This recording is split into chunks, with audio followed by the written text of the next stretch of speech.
Hey there, Ruthie here, and welcome back to my channel. We are back in my kitchen, but today we are not cooking. If you've seen any of my cooking videos, you guys have probably seen this beautiful barn door behind me, and that is my beautiful pantry.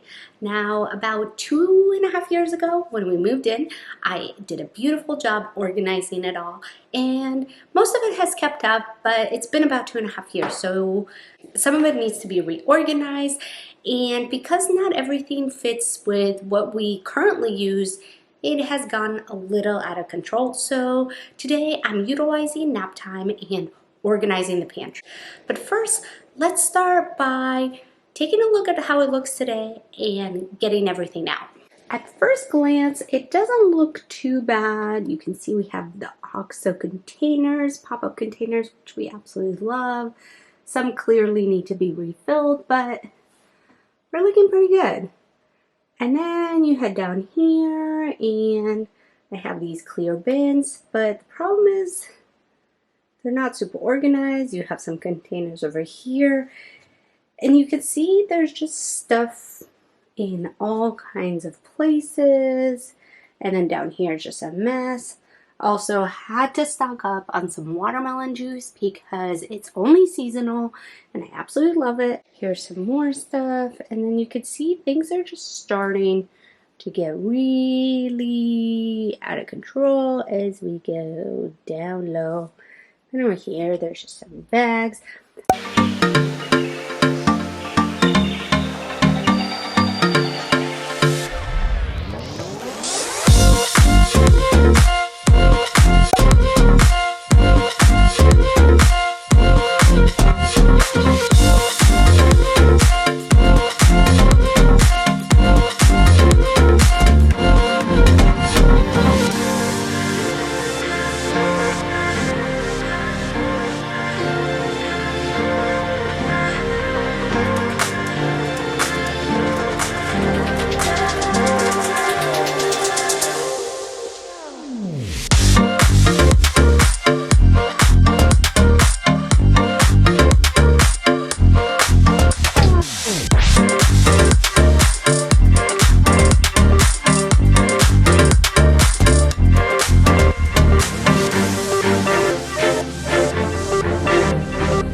So one of my go-tos is to always use these OXO pop-up containers for any kind of food.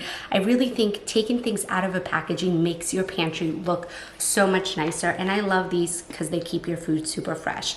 Now for these, I use actually a label maker just to put the name on it, and then at the very bottom I'll include the nutritional information. If there's cooking things, I'll include that at the bottom. No one's gonna know, but it's the best thing.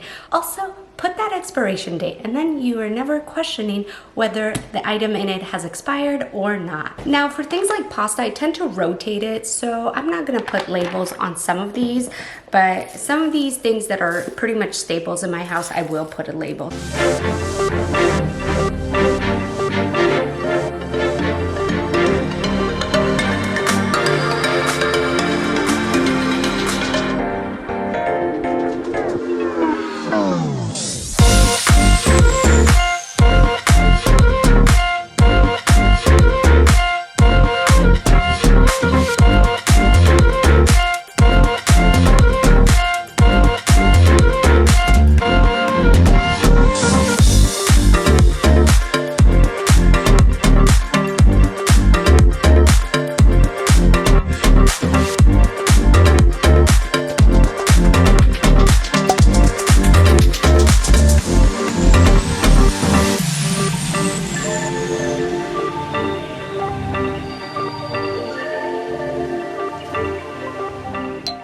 And I am finally done, so I figured I would show you how I organized it, where I have everything laid out.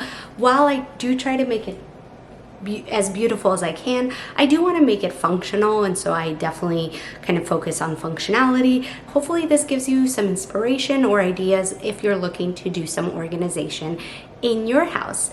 And then when you first open it, this is kind of what you see. And so here I like to keep the things that we probably want to snack more often. So I have these 3 bins first at kind of your eye level. These are trail mix bars and like kind of protein bars. Some snacks. My husband's a big sweet tooth person, so we have whatever his latest. Right now he really loves these Hello Pandas at Costco. They're actually not bad. Each bag is like 100 calories, but these are really great. And then here I have more like the kids treats and some chocolate. And then this bottom one is the baby stuff. So I have the baby pouches, all the baby snacks like yogi melts and snacks. I do have some up here as well, but these kind of containers. And then I have these two, which are really nice in theory, but I really wasn't sure what to keep in them. So I have oatmeal and popcorn and hot chocolate. So over here is kind of what I would call the snacks, and that's kind of how I have it all going all the way down. At the very top, we have our cereals. We're not a family that eats a lot of cereal. And then down here is kind of my shelf of these OXO containers. I absolutely love them, and I have a ton of them. They go all the way across. But here I keep most of the snacks. And then I have these 3 bins, and I call it salty, sweet, and of course crackers. We just have a ton of crackers in this house. But this one I keep like all the nuts and things like that in there. Trail mix, other things. Most of them are available up here, but then the extras are down here. I like to do all kinds of charcuterie boards, so that's kind of where that is. Then in my sweet, it's not really sweet, it's maybe more spreads, I guess, but I keep like Nutella, peanut butter, jam, honey, spreads. I should rename it. But that's what this one is. And like I said, crackers. Then down here I have these 2 bins, and they're kind of more kind of snacks and extras. I feel like we often buy random snacks. I just wanted kind of a catch-all bin, and so that's what these 2 are.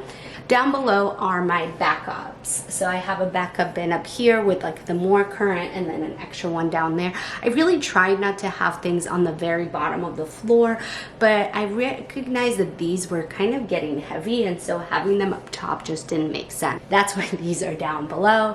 And I am short, so most of the things are at my level, but in case I can't reach something, I have a giant step stool over here in the corner.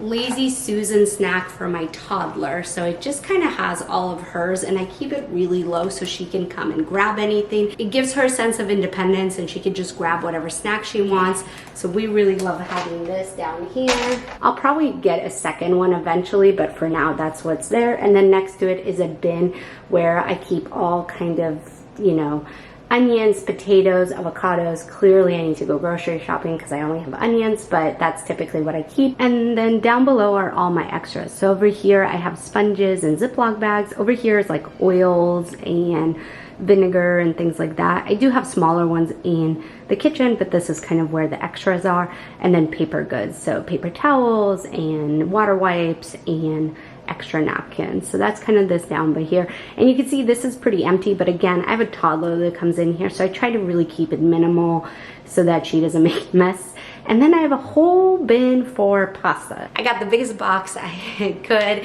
and just filled it with all the different pasta options. I do have a bunch of it in these OXO containers. So I have most of the pasta up here, but then extras down there. And then over here is everything that I would typically use to bake, or things that I think you keep mostly in your pantry. So I have a whole layer of canned goods. Again, I put it up higher just because I do have little kids and I don't want them pulling this and it falling on them. So I have all my canned goods, and then I have these bins. The first one is grains, so these are, you know, from buckwheat to lentils to quinoa, different types of grains that maybe I don't keep in these because we tend to make the whole container or something like that. Then I have things for soup or broth, so I have all of those. Italian, I didn't know what to put tomato sauce and breadcrumbs, so I categorized it as Italian. And then lastly, it's all oils and sauces. So this is like lemon juice or dressing or soy sauce. So all of those is over there. And then like I said, up here, just a continuation of all my different dried goods. At the very top of my pantry, I put all my baked goods. So I have some flour and some sugars. I have a little bin up here, and that's all my extra baking stuff. I don't bake all that often, so I didn't mind it being up there, and I just feel like it kind of allowed me to have a section all together, so it worked out really nice. I did change my containers back to these OXO ones just because I feel like they actually keep the stuff really fresh. On the sugar ones, I have those little things at the bottom that help it stay moist. So on the flour ones, it actually comes with this little scoop at the bottom, which is super cool and just super convenient. And again, you pop it on and off. And then one of the last items I wanted to show you in my pantry is this thing right here. It has different attachments and it hooks up all my aprons, my Swiffer, different items, and I really find it super useful. And if you've seen any of my videos and you see when Ellie runs off to get an apron, she actually comes here and grabs it. She just pulls on them, and this is pretty sturdy. It doesn't come down. She just pulls one and grabs it. So I feel like it keeps this less cluttered. And with that, that is my pantry organization. I hope it stays a while. Last time I did it was 2.5 years ago, so we were definitely overdue. But I really do like to do this. It helps us see all the food that we have, so we end up actually eating it and not wasting it. I think it keeps it nice and organized, and I think it's a little pleasant to look at. Anyway, so those are my best tips and tricks on how I keep my pantry organized. I hope you enjoyed this video. If you did, please make sure to give it a thumbs up and consider subscribing so you don't miss any further videos just like this one. And I'll see you at my next one. Bye!